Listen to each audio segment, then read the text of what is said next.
course, dapat marunong siya magkapampangan. Matanong ko lang muna, Mayor Go, marunong ka magkapampangan? Magandang umaga po, Senator Mayor po. Raffy, Madam Chairman, Senwin. Ditakla mo po yung aking kapampangan po. Hindi klaro.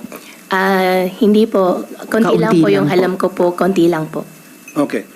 Yun nga yun eh. Matagal ka sa Tarlac at nakahalubilo mo yung mga tauhan mo and all of these people that work under you, of course, they speak Kapampangan. And I'll tell you, I lived in Zamboanga only for 2 years, from kinder to grade 1, and yet, natuto ako magsalita ng Chabacano.